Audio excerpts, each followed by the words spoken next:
Hello, everyone, and welcome to the Franchise Show. I hope you're all doing well. This is the show where we get under the hat of some of the most important conversations in franchising. So it is fantastic to be here on a Tuesday, 5:15 GMT, 12:15 EST, and this is a live show. So what is the Franchise Show all about? You probably guessed that the Franchise Show is about franchising, but it's about a heck of a lot more than that. And if you're an entrepreneur or a franchisee or a prospective franchisee or a franchisor, then this is a show where you can join a conversation and start to think about things in perhaps a different way to how you thought about them before. So each week we take a new topic and we have a lovely guest. And in fact, today we have two lovely guests. There was a special offer on the Simons, so we got two for the price of one on the Simons today. So I'm delighted to have double Simons. And our topic today is AI in franchising and how that is affecting our industry. You know, where everybody is talking about AI. It's something that is a big conversation, and it's going to be something that's going to be really interesting to get into. So I need to introduce my lovely guests for this week. First of all, we have the ever wise Simon Wise. Great to have you here, Simon. Thanks for being a guest on the Franchise Show. That's a pleasure. It's lovely to be here, H. Thank you. And we have Simon Blue, as we're going to call him. We'll have Simon Black and Simon Blue for today. We have Simon Woollard from ABSAI. Lovely logo is right there to the right. And Simon is going to be here today to answer and discuss the questions around the subject of AI. But this week, actually, it's a little bit different because we have a live case study today. And the case study is our lovely sister show. So our sister show, as you know, is Franchising Brand Stories. And Franchising Brand Stories has benefited from these two wonderful gentlemen putting a little bit of AI magic into it. So we're going to discuss how that worked and what that did. So before we get into all of that, I'd first of all like to give Simon Blue, although I'm blue as well today, Harvey Blue. But Simon Blue, I'd like to give you a chance just to introduce yourself, let people know a little bit of your background and how you got to this point of being such a lovely expert in AI. Thank you, Harvey, and thank you very much for having me on the show. Hello to everyone from wherever you're listening to around the world. My destination to where I am today is quite interesting, but I won't dwell too long. I'll just give you the highlights. The long and the short of it is I have a background in sports content production, and that is through a global marketing agency based in London that we went over the world. And around 2006, I noticed that from a public relations perspective, people really like to watch videos and learn more from videos than they did from press releases. And it was a time of YouTube exploding. And I was very fortunate enough to be working on Champions League and very fortunate enough over that period of time to be working in Formula One. So I essentially started making lots of content in a way that was very different to advertising agencies, very quickly and cheaply, and very much akin to the type of content you see today on social media. And this was with a number of top names in sports. I won't name drop, but Harvey and Simon can tell you later. But the thing about that is I'm very much a futurist. I kind of look towards future trends and see what could make a big impact for people's lives and how they enjoy certain things. Obviously, I was in the sports sector at that time. So creating videos in sport that are really accessible and then available to act and share on social media was a great way about it. Now, towards the latter half of 2016, 2017, as someone who explored technology, and I'm a big technologist as well, I started looking at blockchain technology, which then evolved into what we now know as sort of Crypto is probably best known for a use of blockchain technology, but around 2021, there was also an NFT craze as well. And I set a tech company up with a co-founder, and we got into generating NFTs for Real Madrid and for Arsenal and Borussia Dortmund and a bunch of American sports universities. And during that process, which was the case of getting footage and getting images from clubs to put onto NFTs and to share them to all the fans around the world, we developed automations because we wanted to get the match footage from the night before into an NFT available for someone within 24 hours. And that requires a manual system, or it requires a lot of smart thinking. And that led me into automations. And it was around the time of automations becoming much more of a thing. Now, AI as a subject, because obviously AI has been around since the 1960s, but it's become much more prevalent and available to people now. And a lot of people know about ChatGPTs as language models, but there are others. And we can talk about that a bit if you want. But using AI with automations becomes really powerful. And that's why I set up my company, ABSAI, which is Automated Business Solutions AI, about 6 months ago, but using the skills and the learnings I had from my previous company in order to provide businesses with the ability to automate systems and processes in a way that saves them loads of time and fundamentally money and allows them to grow. And that's why one of the systems that I developed for franchising brand stories, the guys that you've come to know and love have been utilizing probably for the last sort of 12, 14 weeks, I would imagine. And Simon's going to talk about some of those case studies today, and I'm going to fill in the blanks on the detail where it's necessary. So that's a sort of a quick potted history in how I got to where I am today. Hope that wasn't too long. It wasn't, No, mate. it's fantastic. You lost me at hello, my name's Simon. No, Simon Blue, that was a fantastic introduction, and we do need you to name drop who those people are at some point during this episode. So I know people want to know, so that's fantastic. But look, thank you. It's a great introduction to understand where you've come from and how you've got to be in this position. Before I move on to getting into the detail of our case study today, I would like to introduce the wonderful people that have joined us early on today. So we have the wonderful Sanjay. Fantastic to have you here, Sanjay. He's put hello, franchise friends, stealing your expression there, Simon Black. He can have it. He can borrow it. From a very sunny Leicestershire. Well, great to have you here. We have a LinkedIn user here from Holland. Great to have you here. Put in your comment who you are, and we will definitely recognize you. We have Sanjay, who said, looking forward to listening to the AI discussion and understanding some use cases in franchising. Yes, well, so am I, and it's great to have you here, Sanjay. We have Nick Plevin from the wonderful eTalent, who are one of our sponsors. There you go, Nick. Ta-da. Great to have you here, Nick. And he's put hello, franchise friends from a thundery Scotland. We have Jodie Reed. Good evening, everyone. Intrigued to find out more about franchises, how franchises are using AI or thinking of using AI in the future. Absolutely, me too. And we have Johnny Joseph from Los Angeles, who's a franchise auditor. Hi, franchise friends from St. Louis,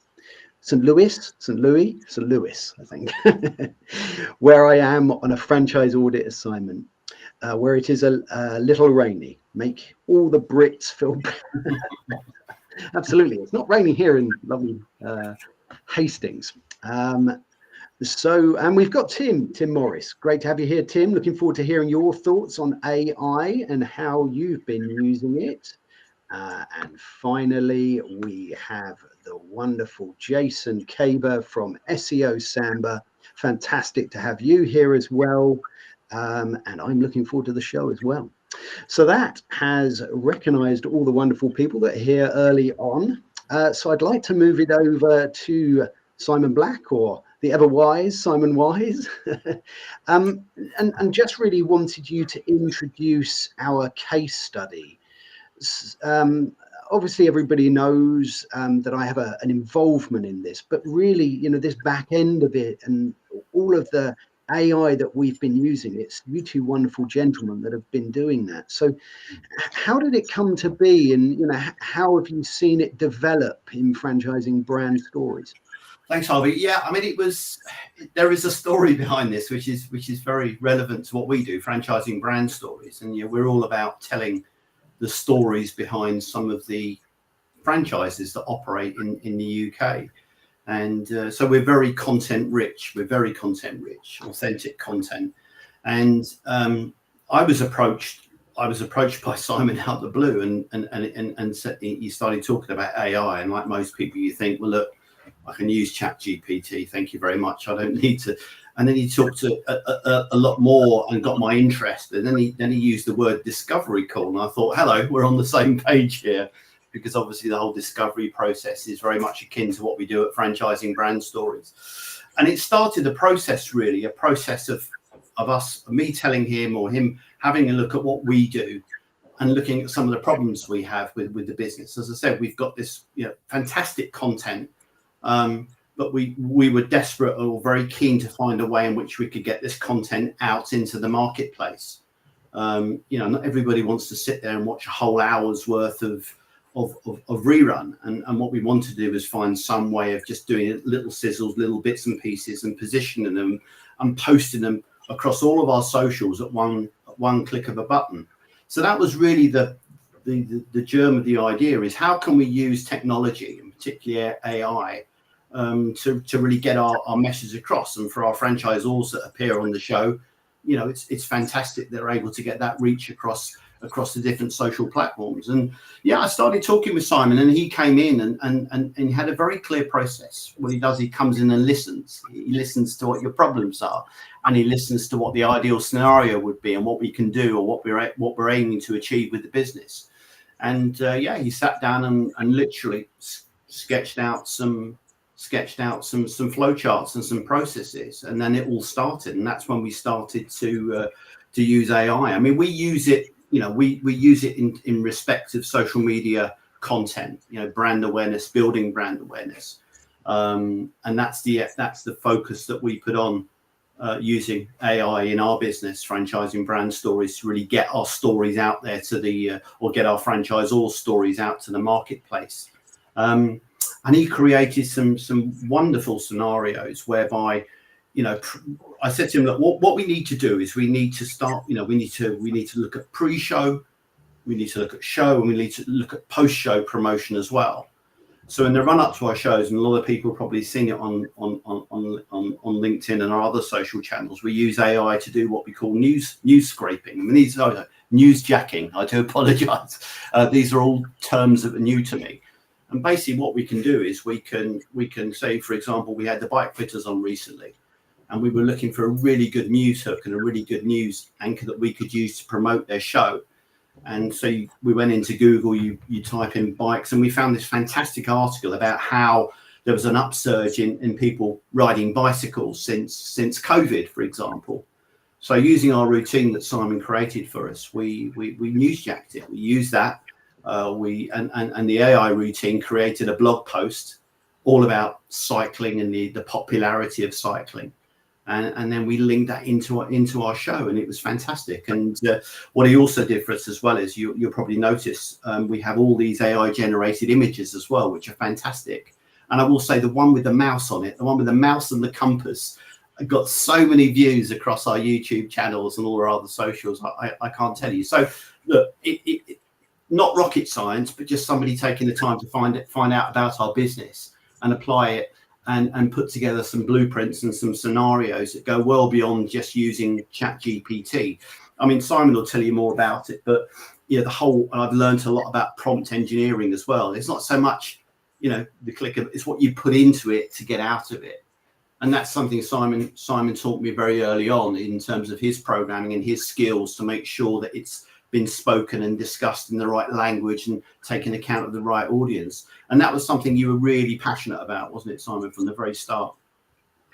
Absolutely. I mean, I think that I mean, there's so many sort of avenues we could go down in terms of discussing, but many people are familiar with ChatGPT the world over. In fact, AI in terms of large language models, and people know ChatGPT the most commonly. Of course, there are others like Perplexity and Claude and Gemini, and Facebook has Llama.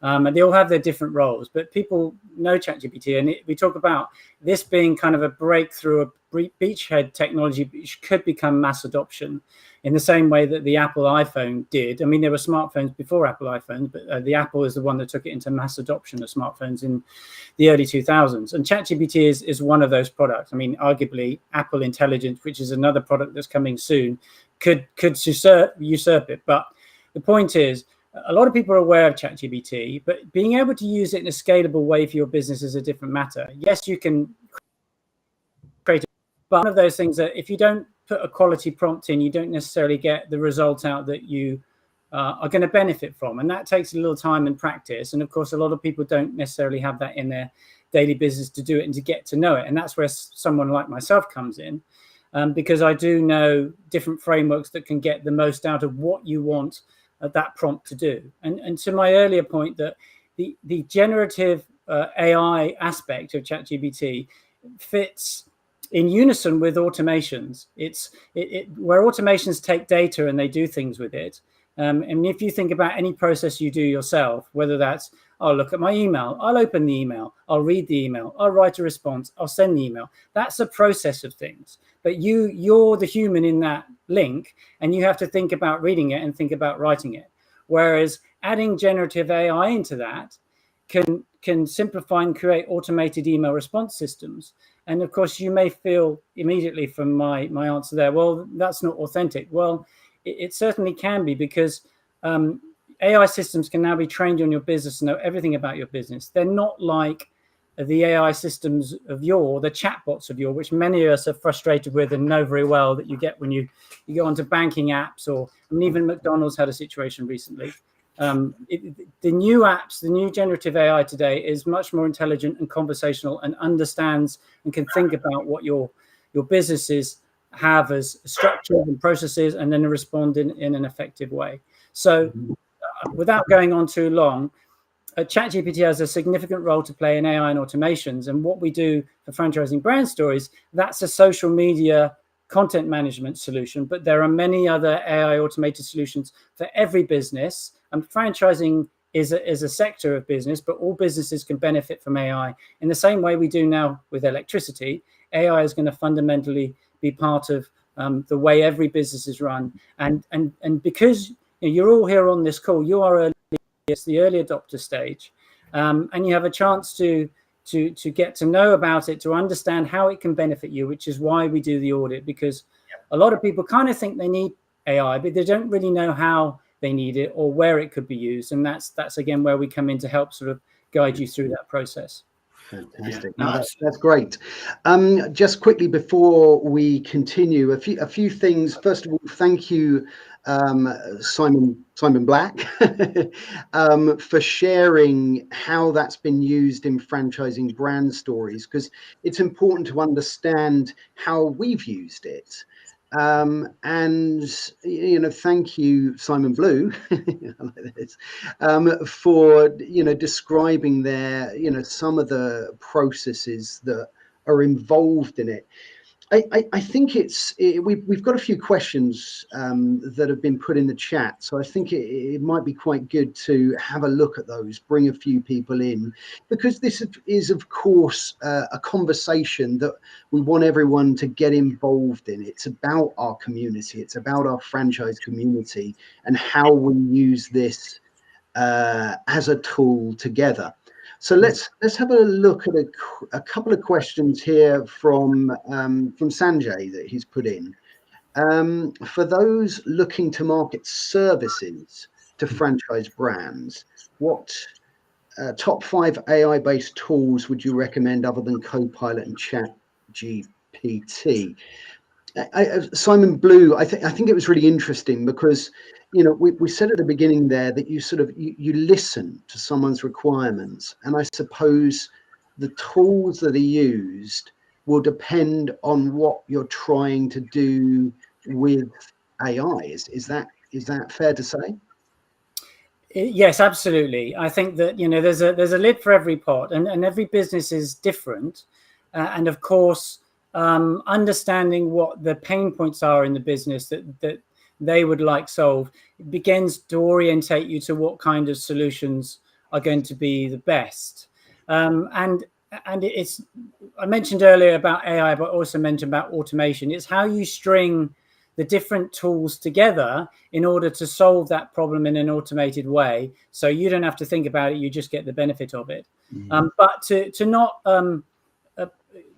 sort of ignore your question, Sanjay, Copilot, ChatGPT, which is OpenAI, there are a lot of platforms now that have the ability to put automations and link up with, you know, whether it's Copilot and ChatGPT. So things like Airtable, which is a kind of a database on steroids.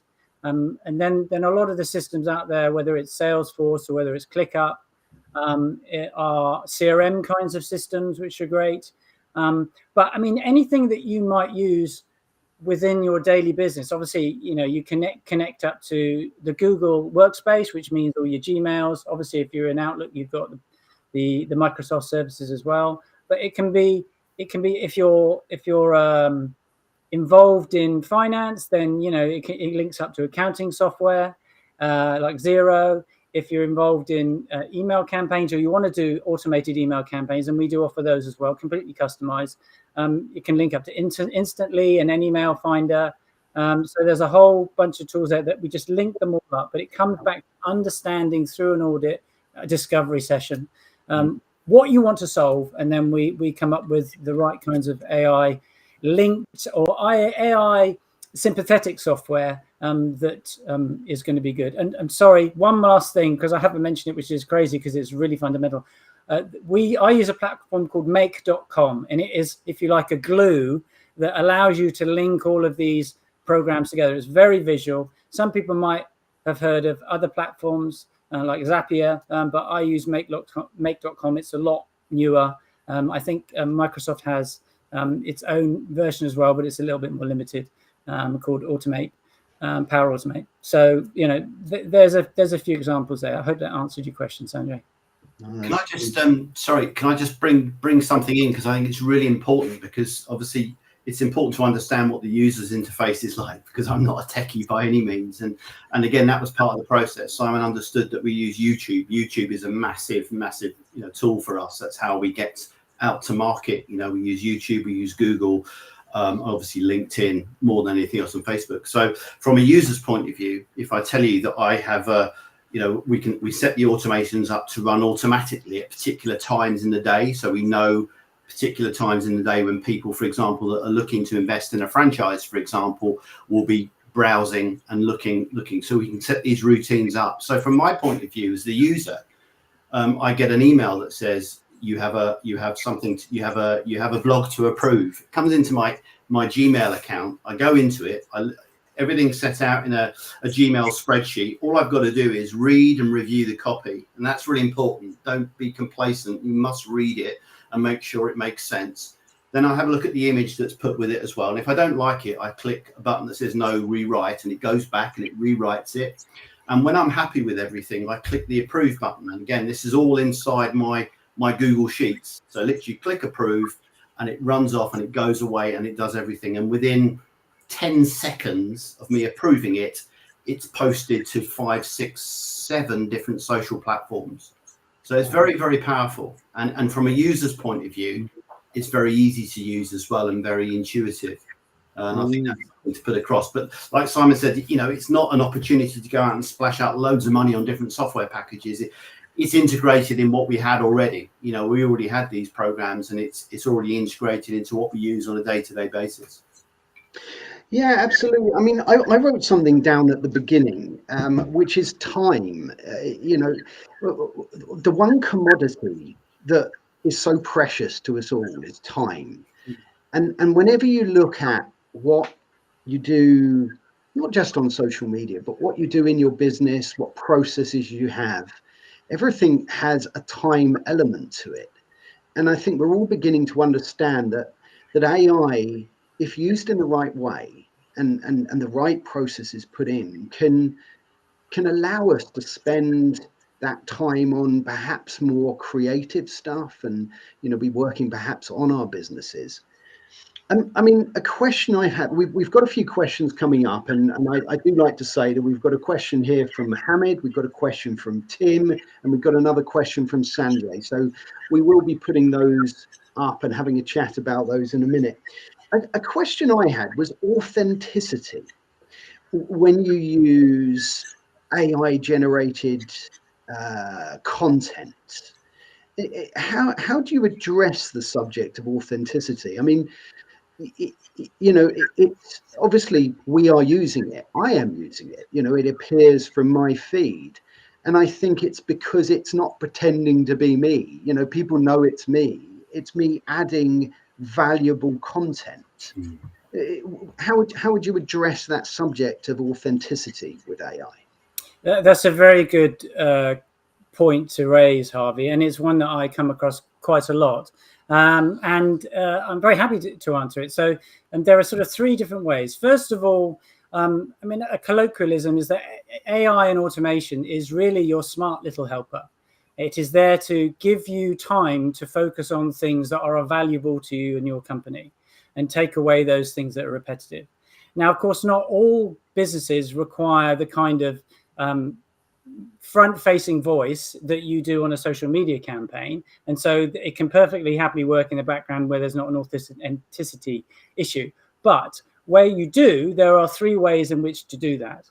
So number one is that when you are developing your prompt, or when you're developing the way that AI returns the information to you, you can train it on your business, you can train it on your tone of voice, you can train it on your company values to make sure that what comes back is more in line with the way that you would speak and the way that you want to be represented.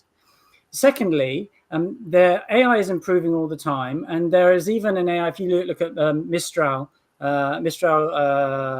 Logic 2, I think it is, it now is specifically designed not to sound like an AI, but to sound more human and to convey that authenticity. And thirdly, as I said, when you come back to the issue of being your smart little helper, AI is great there when you've got the blank page problem. If you don't know where to start or what to write or where to get your ideas from, it's great at kicking off that process. But having a human in the loop, and I encourage this for all AI and automations, it shouldn't just be put in and leave it. You really, as a business, you want to be able to have a look at it at certain stages and provide your own review and approval, or edit it to suit what you want it to say. And it's a very simple thing to do, because editing is 5% of the time, not 95% of the time, which is what you need in generating this kind of influential and interesting content in the first place. So that is the way to address it, plus the fact that it's going to keep on improving. And we're not looking for perfect at the moment. We need to be acceptable, and we need it to be suitable for your business, not controversial, but it's only ever going to get better in the future. So now is a good time to get started. That's fantastic. Great answer to that question, and how we can bring authenticity to the subject of AI, because I think it's definitely a concern and a worry for people. If you have just joined us today, this is the Franchise Show, and today we are talking about AI in franchising and how we can use that together to achieve some really fantastic things. We've got let's go to a few questions here, and let's have a quick look at these. First of all, welcome Mohammed to the Franchise Show. Great to have you here today.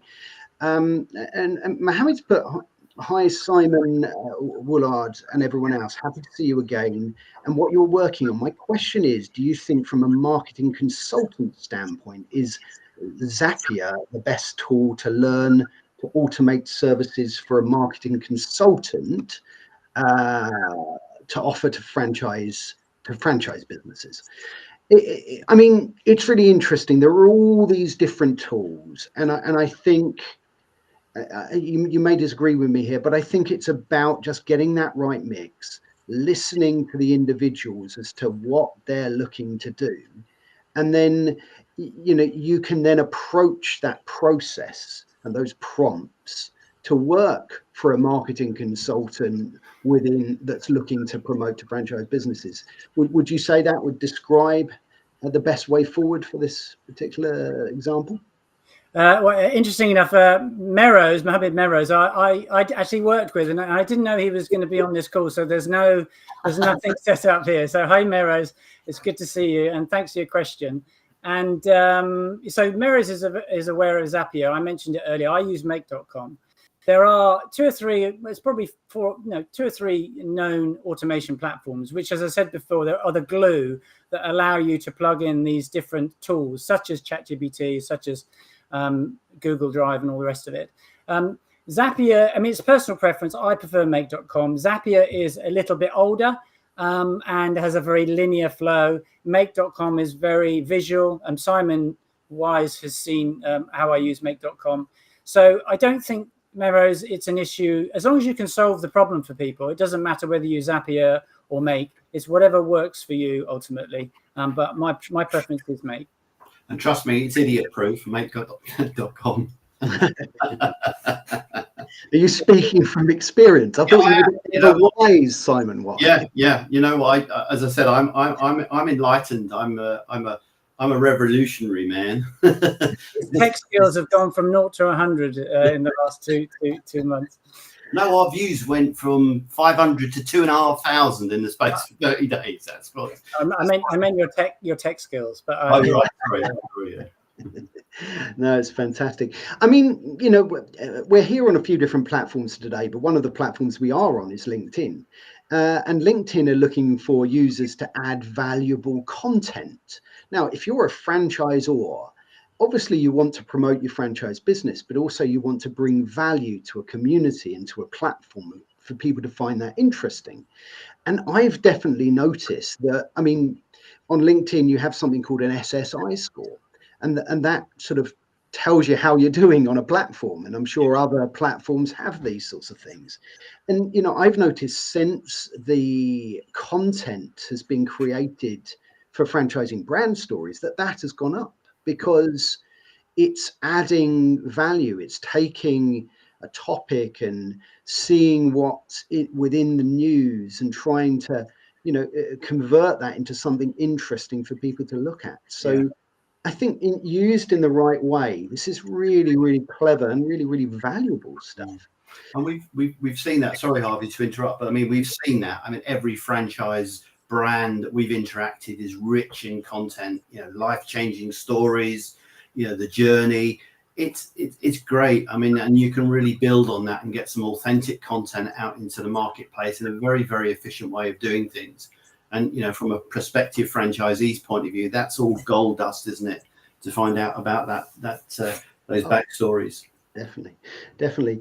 We're going to take a question from Tim, but I think I'd like to move on to a few different sort of examples of how we can use things in our franchise businesses, and particularly within sort of our prospect journeys. And you know, I know that we can share an interesting example, but before we get to that, let's have a very quick look at a lengthy question here from Tim. Thanks for your question, Tim. I will read it out because it's too big. It'll cover my face otherwise if all your question came on. So Tim's put, it's great that a consultative process to AI has been developed. My frustration so far has been challenging teams to consider carefully what AI could be used in business to transform it. Make it more efficient, improve customer experience, help maintain standards, etc. These teams generally can't fathom what can be done because they don't know what AI can do. They also don't keep up with a rapid pace of AI development. Simon's consult to build a service should be a game changer for franchisors. I think so. I mean, I think the point I'm going to pick out of this is the fact that people don't know what AI can do. They know it's out there. They know it can do some clever things, but they don't know what part of a process they can help it with. Yeah. And do you know what, Tim? That has brought us very nicely onto that segue there. So something I'd like to touch upon. As a franchisor, one of the things that you do is you have a lot of meetings with prospective franchisees. And most franchise business development people or founders or whoever's going to meet with these people are fantastic at having the conversations. You know, it's really engaging. They're enjoying talking about the business and what's going to happen in the future. And at the end of that meeting, maybe it's 4 or 5 o'clock in the evening, perhaps it's later. And then you've got to do a summary of that, and you've got to do an email and a catch up about what happened in that meeting. You know, I'm privy to the fact that AI can take these meetings, transcribe that, and create a presentation based on that meeting. How does that work? Can I just, sorry, just before Simon answers the question, I think that's really important just to flag up here what we've been doing, because, you know, as a user, you know, we've seen the light, and we've started to look at ways in which now AI can be used in franchising. And that was an important discovery moment for us about how AI can be used in the interaction between, whether it be field-based franchise support staff doing a review meeting with their franchisee, either face-to-face or more so now on Zoom. I mean, you know, how many franchisors do remote-based business reviews that are on Zoom? And we were talking about this, myself and Simon, and yeah, he's got a routine that will be fantastic. And Simon will talk more about it, but basically it means you can take the narrative from the meeting, and within 6 seconds of that meeting being 6 minutes of that meeting being finished, you can deliver a slide deck of summary action points and everything else. And I'm thinking, wow, what a game changer. How many franchise support managers will tell you they spend all week on the road visiting franchisees, you know, and they come home in the evening and they sit there burning the midnight oil, having to write up the reports and everything else. So that's an area that we've identified as a wider project of looking at ways in which it could be applied to franchising. And Simon, just maybe share a few thoughts on that without giving too much away at this point. I'm sure people don't too many secrets away. Yeah, I mean, people don't want to get into the techie weeds, for God's sake. I mean, you said what it is. I mean, the biggest bugbear for any companies with or businesses that have a sales function to them, and that can be one person or a team of salespeople, is they need to be out there face to face to bring in the prospects and convert them, not or online, but not doing sales proposals. And if there's any, the way it works is it simply takes a recording, transcribes it, it goes into AI, and then that AI is then placed into a template which we design to meet the visual branding of the company or the business that it represents. And then that is made as a lovely, nice little proposal to a template. A lot of it can be boilerplate, but then you have the key things in there that you need to express. Whether that's a meeting summary or whether it's something that requires a proposal and a quote. And we link to Stripe, and we can literally, you can have a proposal and a quote out within 3 minutes of the meeting, sent out by email. That frees up a lot of time for businesses and salespeople to then move on to the next opportunity, which we can also help with at the beginning of the funnel, which is automated cold email outreach in its thousands with personalized approaches, because that is a massive time sapper. If you've got so a lot of people do boilerplate, but we can personalize them. So if you look at the sales funnel, it's getting them in, then there's a CRM automations that we can do, and then there is the proposal generation that we can do, or the meeting summary. I mean, they're kind of two different things. Creating a proposal, a sales proposal, or selling a product or a service with a quote that's issued instantly from Stripe, or just having a meeting summary, which could be just about action points, or it could be more about something about the subject matter that you want to share, pretty much like we might do after this call as well, which is a summary of all the different subject areas. So a bit more juicy. You know, and there's wider, I mean, you know, Simon's doing some test work with the BFA at the moment, because they do a lot of seminars, online seminars and presentations, and he's doing some piloting, some testing there, where, you know, within once the masterclass is over, everybody that's attended that can get a slide deck of all of the main discussion points and action points and everything else. It's really powerful stuff. It really is. It really is. And, you know, I've been in sales most of my working career, and salespeople and development people and people are looking to grow businesses are really good at the the talking side of things and enthusiastic when they're with a group of people. But when it comes to any of the admin side of this, and I think this will resonate with a lot of people, that it's, you know, it's the tedious part of it, it's the boring part of it, it's unexciting, it's not what you want to spend your time necessarily doing. And, you know, to be able to put in a process that does this really easily and reliably as well, I think is really interesting. I mean, you know, when you take things like CRM software, you know, normally these things are a bind because you constantly have to put information into these things, you know, and keep it updated, you know. And I think AI is gradually using things like transcribing of various meetings, allowing us not to have such the emphasis on inputting data to make a, you know, a piece of software work. Would you say that's right? Yeah, that's absolutely correct. I mean, the automations that we do with AI, literally from filling out a form, and all businesses can have a form, and all of them have them on their website. It takes that data, it goes straight into the CRM, and then the other automations work off it because you have a first name, a last name, a company name, an email address, and away you go. You can tie everything together and not spend time trying to find data in different locations. There's just one more automation I'd like to just introduce. It could be useful to people if I have time. Yes, absolutely. Yeah. So this is under the banner of customer service and email responding, and it might be, I mean, you had a name for it, Simon. I think it's a service operators or something like that. Owner operators, yeah. Owner operators, that's it. This was incredible. I mean, look, just to put it into context, I went away and I threw these scenarios at him and said, look, this is a typical franchise scenario. Single owner operator, guy that's out mowing the lawn. Okay, he doesn't have an office staff to answer the phone and to deal with email inquiries. Can you help? Yeah. So I've done a couple of these with music studios where they teach children all the day, and the teachers, the fundamentals of the sales process, if you like, are in lessons all day. And what happens, as you can imagine, if you're a prospect looking for information, you send an email or you send an SMS, and you really, because you're eager for your son or yourself to get information on the music school, you know, how much are lessons, where are you located, what do you teach, do I need to bring my own instrument, all of these questions that you want to ask, and you're waiting for a response.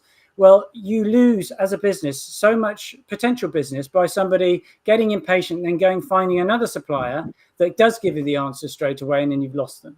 Well, if you have an email or responsive system that is using generative AI, not these old sad chatbots that are just using if-then statements and are as good as the person that programmed them, the generative AI is trained on your business. And 95, 98% of the questions are going to be the same. But the thing about generative AI, it can be trained on all aspects of your business. And I won't go into the weeds of how that's done.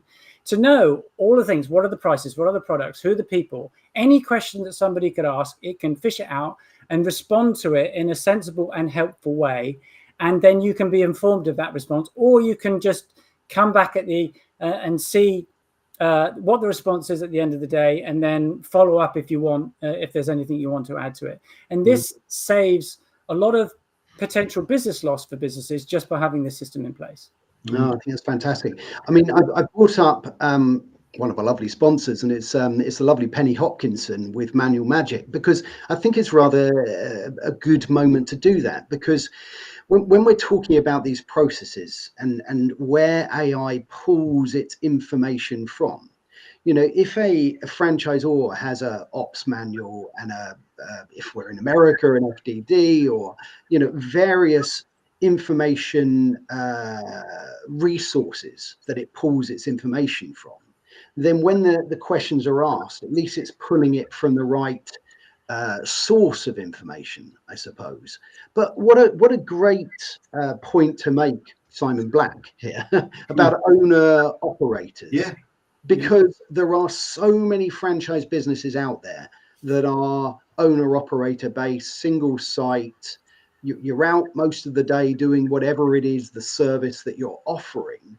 And the admin, the paperwork has always been traditionally a bit of a bind, and you'll miss out on business, like you said, if you don't respond quickly. Yeah.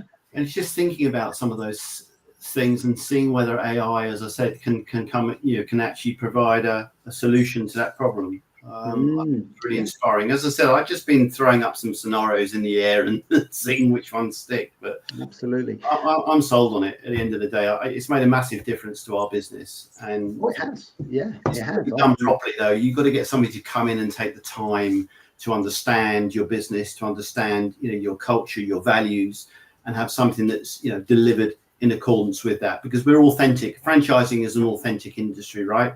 When you're looking at speaking to people about investing in your franchise, it has to come from the heart, and it has to come from the founder, whoever's there. So we can't afford to compromise on that. But we've proved you can do that with some sensible thought and application. That's really important. Yeah, I love what you said there, that it comes from the heart. And just because something is being generated by AI, it doesn't mean to say that it's not going to align with something you care about a huge amount. And I think at the beginning, when you said about listening to a franchisor's values and making sure that comes across in whatever automated process that you're going to set up for what element of that business. But, I know for a fact that this is a tool that's going to be used more and more. You read about how AI is being adopted quicker than any other new technology that has been about in the past. And like Simon Blue said, we are all early adopters of this, if we are talking about it right now, because it's in its infancy. And it's going to be something that, if used in the right way, we can work with it really well, and it'll be a fantastic tool for us to use in our business, and I think allow us to do the things that we enjoy doing, do the things that we're good at doing, do the things that add value to our businesses. And I think that this is a tool that's going to allow that. If you have just joined us today, we are coming to the end of today's session, but this is the franchise show. You got it wrong there. This is the franchise show, and we are talking all about AI and how we're going to use that in our businesses, in our franchise businesses now, and in our franchise businesses in the future. Let's have a little look. We may have another question come in. Let's have a look. We are getting towards the end. But Tim's put here, is there a case for AI voice response to client inquiries for owner operators? Oh, that's interesting. Has it got to the point where you can have somebody, an AI responding by voice, or is that something that probably is coming in the future? No, it's already here. I mean, there is a platform called 11 Labs. I mean, I even use it myself. I use it experimentally, and you can train your own voice. Use a platform called 11 Labs, and what essentially happens is that whatever the response would be from a text perspective in terms of answering a question for a prospect, or even, I mean, a lot of companies use it for sales tools as well, and training manuals, if you like, it can be used. Obviously, there are times when it isn't 100%, but it will get better and better. So there's a company called Synesthesia as well that does video avatars, and they're getting better and better. And again, you can train it all to your own voice and your own values. And those are the kinds of things that you use for training materials, because if you have a set of processes in one country and you may want them to be prepared in a different language, and then the instructions, the script, are then put into the avatar, and then they are then delivered in the language of the country where those training tools are being needed. So, I mean, that's a bit more broad scale and big business, but fundamentally to an operator, if they wanted to have an AI voice that answered their calls, that can be done. It will get better, but it's certainly an acceptable standard. And yeah, I love what you just said there, actually. I think that would apply. Most franchisors that we talk to, one of the aspirations is expansion to other regions, other countries, and so forth. And one of the big challenges of that is converting everything to different languages, to different cultures. And like you say, it's not that an avatar is going to replace any of us. I assure you, we're all real. Look, it's my skin. But like you say, to deliver something like a training program into another language, into another culture, in a way that you're confident that that's going to come across, it's going to show your values, is going to be a resource that is going to be incredibly valuable for franchisors as they expand their businesses, not just as Tim's rightly put here, as something that could be useful for a owner operator as well. So it's fascinating to discuss, the way these tools are being used now and could be used in the future. But we have, as ever, come to the end of another fantastic conversation. So before we talk about who's coming up next week and all of those wonderful things, I'd first of all like to thank everybody for being here today. If you have commented, if you have been listening along while you're doing other things, everyone who listens to this in the future as well, it's going to be an interesting conversation to look back on in 20 years, I think. But I wanted to thank everyone for being here. I also wanted to thank the two Simons, Simon Blue and Simon Black. But before we finish, I'd just like to give both of you a chance for some final words. We'll start with Simon Blue, and while you are delivering some final words about AI and how it can be used, you know what's going to happen here. Your lovely QR code is coming up. So if you want to find out more about what Simon Blue does, please scan the QR code that is on the right-hand side of the screen right now. And while you're doing that, over to you, Simon Blue, for a little final thoughts on AI and franchising. Yeah, well, thank you very much for having me. For everyone that came and joined and listened and stayed, especially, thank you. And we've really just scratched the surface today. There's so many different things to talk about. But if you feel you want to know more about how AI and automation could play a role in your business, then just please get in touch. It's no obligation discovery call. We can understand a bit more about your business and come up with some solutions for you. If you think it can be done, it can be done. There's automations can be done for pretty much anything. And I know some of you are asking some questions we didn't get around to. There's some about GDPR there. There's a couple of other ones there about balancing between human intelligence and AI intelligence. And if you wanna sort of fathom those out with me, then happy to have a longer chat on a one-to-one. Whenever is convenient for you, you'll get a calendar link in the QR code. So just find a slot, and I look forward to speaking to you soon. So thanks for having me, and thanks for joining, everyone. Thanks very much, Simon. And finally, Simon Black, please give us your final thoughts about how it's helped you and us on our journey, and something to leave people with. I mean, it's helped us out tremendously. I mean, probably it's not a real, light bulb moment for a lot of people that we use it for social media, blogging and for promotion. But I think the opportunity for franchising is quite vast, and particularly everybody is very focused on the front end. And Simon hasn't even talked about lead management and targeting individuals and things like that. But on the operational side of the franchise, as I said, we've already identified maybe 2 things that would make a real difference to have how franchisors operate, or how that relationship is managed between franchisor and franchisees. So the world is your lobster, as they say. I think it's just to take it on board. I mean, what I've done is I've created a page on LinkedIn. I've called it Fran AI, because I want to be a little bit of a crusader for this. And guess what's going to happen now, Simon? Sorry, mate. Sorry, I do apologise. I'm very stealing your thunder, aren't I? But listen, anything new, any exciting ideas, innovations, or anything that we could apply to franchising, that's the place where we're going to start giving it a spotlight and start to make sure that it's specific to the franchise industry. So you're very welcome to follow that. Lovely. Well, look, yes, please do scan this QR code and add your voice to the AI conversation. We'll look forward to hearing what it is you have to say. And I know it's a conversation that we will have to have again, because there has been plenty of roads we could have gone down that I'm sure will in the future. So I expect this is a conversation that we will have again.